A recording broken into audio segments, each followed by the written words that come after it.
UFC Nashville goes down this weekend. Derrick Lewis versus Tallison Teixiera. And we're going to see the return of some very exciting fighters. And Derrick Lewis, who we all know and love, who's getting older, but he's always exciting. Wonder Boy Thompson is returning this weekend. The good old Unk himself. Chris Curtis going back to welterweight. That's going to be exciting to see how he does. And Nate the Train in the UFC, baby, is also returning. A pretty exciting and underrated card this weekend, I would say. And I'm going to give my predictions to every single fight on this card. So let's get right into that, starting with the early prelim opener of Fatima Kline versus Melissa Martinez. Now, if there's any rule about WMMA, it's that you can never properly predict it. You don't ever know what's going to happen. It's the only thing guaranteed at WMMA 90% of the time is a decision win. And judging by Fatima Kline being a negative 1,200 favorite, I'm going to be honest, I don't know much about either of these fighters. I am a WMMA casual. I admit to that. But Fatima Kline is going to absolutely steamroll Melissa Martinez by 29-28 or 30-27. Calling a 29-28 a steamrolling is kind of funny. But listen, judging by the odds and judging by just the looks of these two women, I mean, come on. Fatima Kline is going to destroy Melissa Martinez. Easy pick. Fatima Kline by decision all day. Let's get on to the next fight. Mitch Ramirez versus Mike Davis. Now, Mitch Ramirez, he's just not very good. I hate saying his last name. Mitch is not very good, and Mike Davis is only lost to good competition. He's lost to Fares Siam, he's lost to Gilbert Burns and Sadiq Yusuf. All three pretty good fighters. Whereas Mitch Ramirez is coming off a loss to who? Thiago Moises by leg kicks. Not a very good look. Thiago Moises has kind of fell off a cliff. And what does Mitch Ramirez do good, really? He doesn't really do anything good. He's kind of a jobber, I'm going to be honest. And Mike Davis, he's only lost to good competition. He's dangerous. He can submit you. He can knock you out. And I think that's exactly what's going to happen. I think Mike Davis is going to go into this fight and absolutely bully Mitch Ramirez. Jesus, I can't say his name. He's going to absolutely bully him in there. And this is pretty much an easy style matchup for Mike Davis to get a win. I mean, we got some heavy favorites on the first two fights. What's his name? Mike Davis is a negative 1,000 versus Mitch, which is crazy. A 10-1 favorite. He's favored to win. And I agree with that because let's be honest, man, Mitch has no chance in this fight. Yeah, he has a puncher's chance. Maybe if you're a bet man, you throw $5 on Mitch by KO and you get a lucky pull. But I think Mike Davis is going to absolutely steamroll Mitch Ramirez and make it look easy. And good grief, I cannot stand saying this guy's name. But Mike Davis by literally whatever he wants, but I'm going to go by a second round TKO. Let's get on to the next fight on this card. Kennedy Nzechukwu versus Walter Walker. Now, the records might fool you. 14-5 versus 13-1. Kennedy Nzechukwu, since moving up to heavyweight, has gotten two pretty good wins against Chris Barnett and against Lucas Brzezinski. I'm going to be honest, not the best of competition. Chris Barnett, I mean, he's pretty bad, to be honest. Doesn't really have any good win. Who's his best win? John Vellante. And before that, it was Lucas Brzezinski, who's like 1-5 in the UFC. So although coming off two pretty good wins in terms of performances, Kennedy Nzechukwu is looking pretty good at heavyweight. He hasn't fought anybody good, but I would not classify Walter Walker as good. I'm going to be honest. Walter Walker is coming off two heel hook wins against Dontel Mays and Junior Tafa, but let's not pretend like Dontel Mays and Junior Tafa is good competition. I mean, those guys are pretty atrocious, and I don't see a world where Walter Walker goes out there. He looks pretty mid on the feet, I'm going to be honest. He doesn't look as dangerous or flashy as his brother Johnny Walker on the feet. And I think Kennedy Nzechukwu's takedown defense is pretty decent. And he's going to be able to keep it on the feet and avoid the submission game of Walter Walker. And you know what? I think we might see Kennedy Nzechukwu finish Walter Walker. He's going to have, as Lucas Tracy likes to call it, that lighter man skill coming up from light heavyweight to the heavyweight division. And I think he's going to school Walter Walker on the feet and kind of make it look easy. Like I said, I know the records are a bit deceiving because you think a guy 14-5 versus 13-1.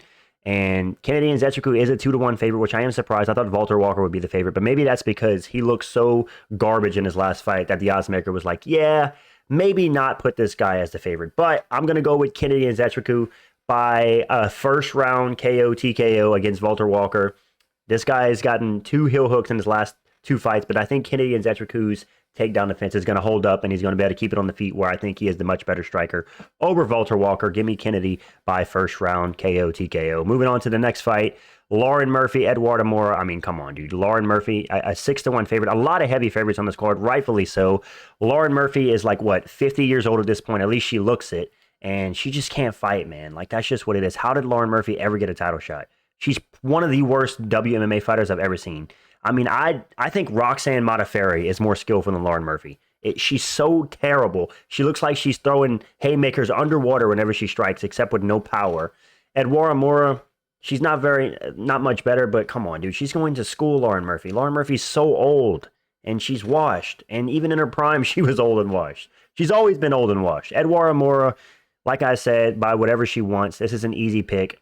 I mean, it is WMMA, but it's not like Lauren Murphy can fluke a KO win. She has no finishing ability whatsoever. You know the state of WMMA is bad in the last 5 years whenever Lauren Murphy's getting a title shot. I'll leave it at that. Eduarda Moura by whatever she wants. Moving on to the next fight, Jake Matthews versus Chidi Njokuani. Now, you know what? I'm going to go with the underdog here. I think Jake Matthews is going to get it done. Listen, Jake Matthews, he had a tough loss versus Michael Morales and not the best look getting a loss versus Matthew Simmelsberger. And one thing I will criticize Jake Matthews about is that throughout his entire career, he seems to not be evolving as an MMA fighter. He kind of just seems like he's the same guy every time, just with more polished striking. But where's the kicks, man? Where's the grappling from Jake Matthews? Like, we know you can box, bro. We know you have good stand-up. Throw some more kicks. Initiate some grappling. Be a mixed martial artist. And maybe you could make some of yourself. Because Jake Matthews always had the talent and somewhat of the skill. He's just not very well-rounded. And for Chidi Njokuani, I'm not sure if I'm saying his name right, but, I mean, he's coming off a win over Ilazu Zaleski by knees and elbows and Jared Gooden by decision. And then he went to a split decision with Reese McKee. I know Chidi is probably just as crafty on the feet, if not craftier than Jake Matthews. But, dude, come on, dude. Going to the split decision with Reese McKee last year, that's not a good look to pick you. And he has a loss versus Mikhail Alexeychuk and Albert Duraev. And fair enough, a loss to Gregory Rodriguez. So he was on a 3-fight losing streak. Now he's on a 3-fight winning streak. But like I said, against who? Reese McKee, Jared Gooden, Elizu Zaleski? That's not good competition. I think Jake Matthews is a step above Chidi Njokuani, and I think he's going to get it done by decision. 29-28 or 30-27 for the Celtic Kid, and I think he'll get it done, man. A lot of people are picking Chidi. He's the favorite, but I think the underdog, Jake Matthews, although hasn't evolved that much in the last 5 to 6 years, it seems like he just polishes striking. I think it'll be enough to get past Chidi by decision. I do not see a finish happening in this fight. Let's get on to the next fight on the card. Max Griffin versus Chris Curtis. This might be one of the easiest picks on the card.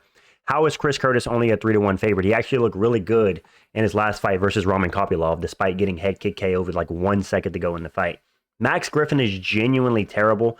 This is a guy that just got submitted by Michael Chiesa, and I'm sorry, dude, but if you're getting submitted by Michael Chiesa, who has terrible takedowns, good offensive jiu-jitsu, but terrible defensive jiu-jitsu, he's just not a very big welterweight.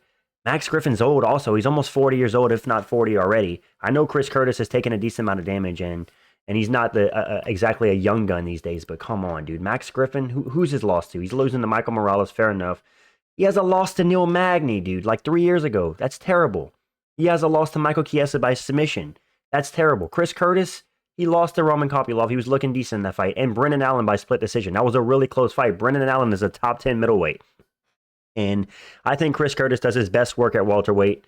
And his power is going to carry down to welterweight. I think Chris Curtis is going to KO Max Griffin. Max Griffin is genuinely terrible. If you're getting submitted by Michael Chiesa in 2024, you shouldn't be on the UFC roster. This guy is also old. I know Chris Curtis is not a spring chicken. He's 37. But Max Griffin is an older 39, 40 years old. He's slow as heck. He has no finishing ability. Chris Curtis all day. He's going to school Max Griffin, box the bleeding head off of him to either an easy first round TKO or a dominant decision. So give me Chris Curtis all day long. One of the easiest picks on the entire card. Let's get on to the next fight, which is Junior Tafa versus Tuco Tokkos. Now, Junior Tafa has actually impressively cut the weight from heavyweight. He de-blobbed himself and went down to light heavyweight to face Tuco Tokkos. And you know what? Tuco Tokkos is not the best fighter. He's coming off a loss to Navajo Sterling, who's a good striking prospect, and Umar Sy, who's also a good prospect, who just got another solid win, I forgot against who, by rear naked choke. So he's coming off a 2-fight losing streak, Tuco Tokkos, the GOAT. If you know, this guy's actually the GOAT. He should be on your Mount Rushmore. Either way, Junior Tafa is coming off a win over Sean Sheriff. I have no idea who that is, I'm going to be honest. Casual Unk strikes again, but dude, the Tafa brothers are genuinely terrible, but Tuco Tokkos is genuinely terrible too. You know what? I'm going to trust that Junior Tafa is putting a lot of work in the gym to get his weight down. He's putting a lot of motivation and training. He has the power advantage. And I'm going to predict that Junior Tafa is going to KO Tuco Tokkos in the first round. No, you know what? I'm going to go by a second round TKO. Maybe they just kind of respect each other on the feet in the first round. But dude, Tuco Tokkos is genuinely terrible. I know there's the memes about him being the GOAT, but he's genuinely terrible. And I don't know, man. I can't pick him. I'm picking the top. I can't believe that the UFC's got me picking the Tafa brother in the Big 25. Like, come on, dude. And again, how do these guys keep making it onto decently big cards? Is it because the UFC is trying to build the Oceanic region? I don't know. But the Junior Tafa and Justin Tafa must have dirt on Dana White because they're always on main cards or big cards in the UFC. And yeah, they're kind of a coin flip fighter. They either get finished or they finish somebody. So I'm going to go with Junior Tafa by second round finish. Not very confident. This fight can go either way. Like I said, the Junior and Justin Tafa, they're both genuinely terrible. But Tokkos is also genuinely terrible. So give me just Junior Tafa by second round finish. Moving on to the next one. Vitor Petrino moving up to heavyweight to face Austin Lane. I'm never picking Austin Lane. He's genuinely terrible. He's an NFL reject that came to the UFC and had a little bit of success. But, I mean, come on, dude. Let's be honest. Vitor Petrino.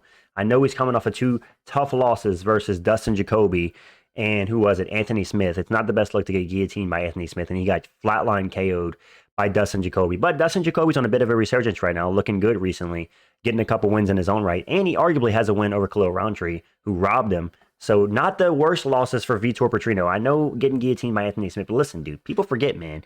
On paper, Anthony Smith has the best BJJ in light heavyweight history. So losing to him's not the worst. And Austin Lane genuinely is terrible. He might be worse than Greg Hardy was in the UFC. He's so terribly bad defensively on the feet. He has no takedown defense. I think that Vitor Petrino is going to send Austin Lane's head into orbit. First round KO. I'm predicting a lot of finishes on this card.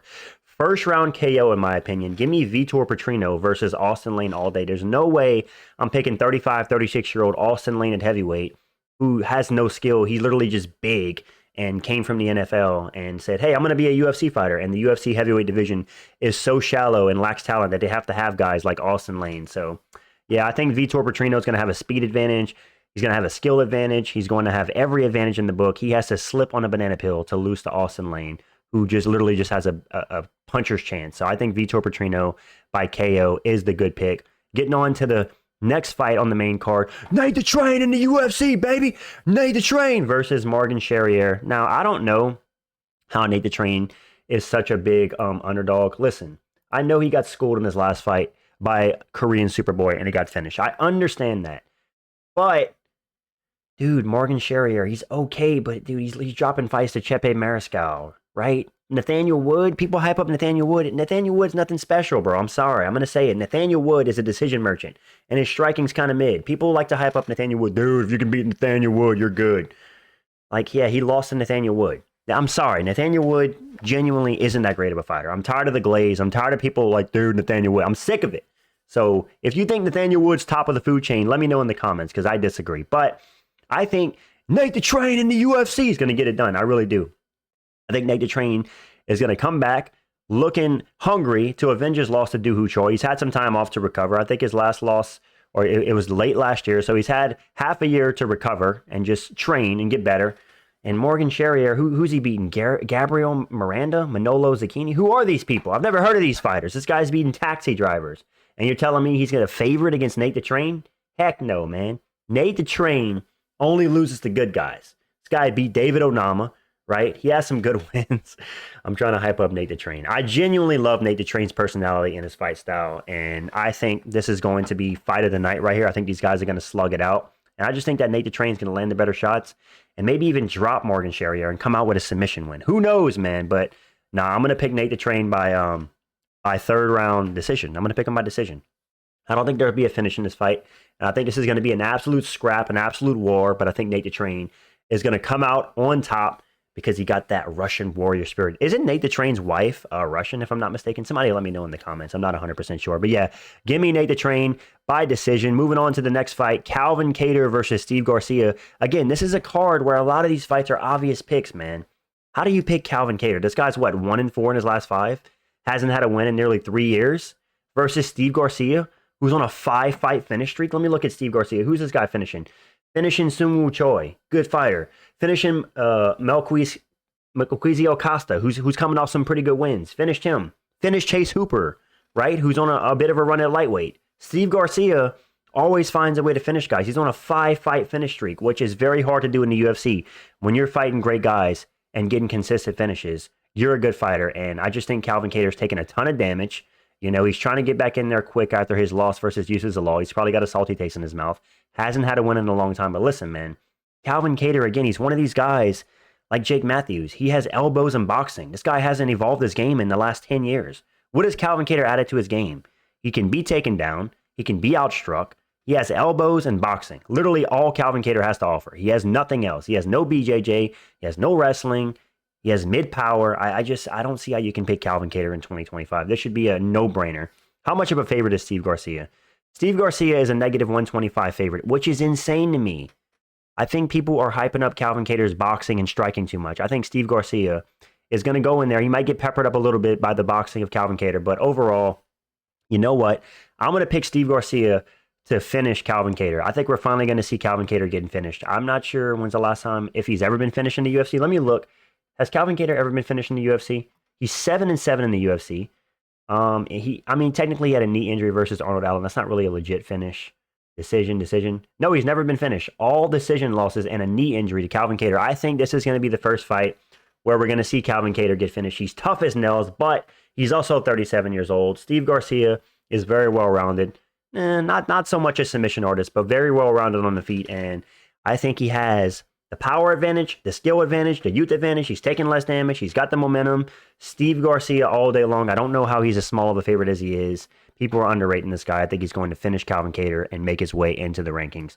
Moving on to the co-main event. Old man Wonderboy Thompson makes his return versus Gabriel Bonfim. Now, let me say, Wonderboy, we all love Wonderboy, all right? Wonderboy, he's a fan favorite, one of the funnest striking styles to watch, and you're putting him up against a guy who only has one loss on his record, to Nicholas Dalby. Nicholas Dalby, I know he just got KO'd by Randy Brown, but for a long time, Nicholas Dalby was a crafty vet that was very hard to beat. So in hindsight, that was probably a good win for Gabriel Bonfim to level up his game, and I'm sorry, man. I don't like this fight for Wonderboy. I don't like any fight for Wonderboy. I want him to retire. Guys, just so you guys know, Wonderboy is 42 years old. He's 1-4 in his last 5. He just got slept by Joaquin Buckley. And I'm sorry, but a prime Wonderboy doesn't get slept by Joaquin Buckley. He absolutely schools and dominates Joaquin Buckley. And I just think Wonderboy's older. He's slower. His reflexes are getting worse and worse as he ages. His chin's getting worse. His reaction time.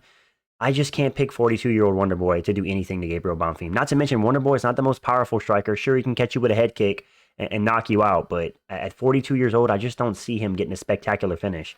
I think Gabriel Bonfim, unfortunately, is going to knock out Wonderboy, and we might see the end of Wonderboy. This might be Wonderboy's retirement party. I mean, Gabriel Bonfim also has a ground game. He just took down Chaos Williams, and not took him down. He got him into a Darce choke and finished him in the second round.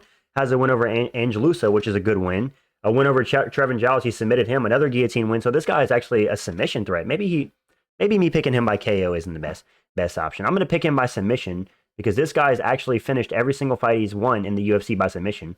And in fact, this dude's a submission wizard. Good grief. 4-1 in the UFC. All submission wins. Stephen Thompson got submitted by Shavkat Rakhmonov. 1 + 1 = 2. I think Gabriel Bonfim's going to get Wonderboy down and he's going to finish him. And that's that. I wouldn't be surprised if we see Gabriel Bonfim get his first TKO ground and pound win versus Wonderboy. Listen, dude, we all love Wonderboy, but I think he should retire. He's past his prime. He stays in great shape, fair enough, but Father Time is undefeated, 42. I don't see him winning any more fights, especially against these dangerous up-and-comers. Gabriel Bonfim is, 27? 15 years younger than Wonderboy?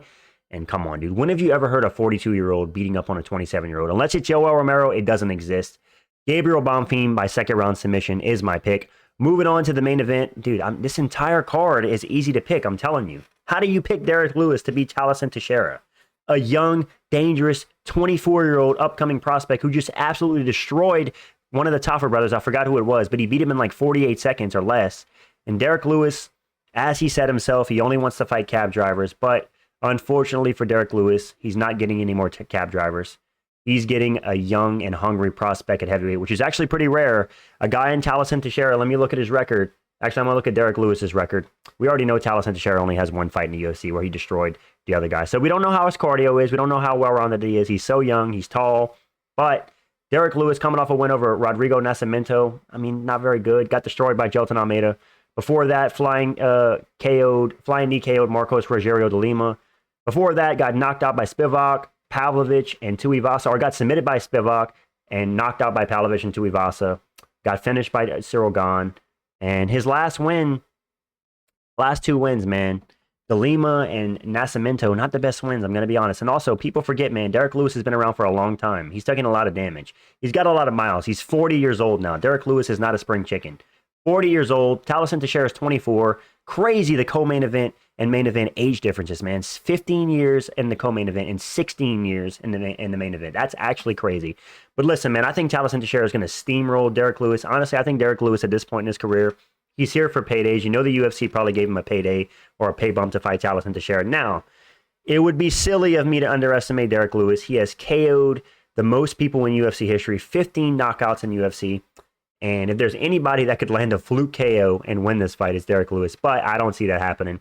I think Tallison Teixiera is younger. I don't think I know he's younger. He's faster. He's more technical.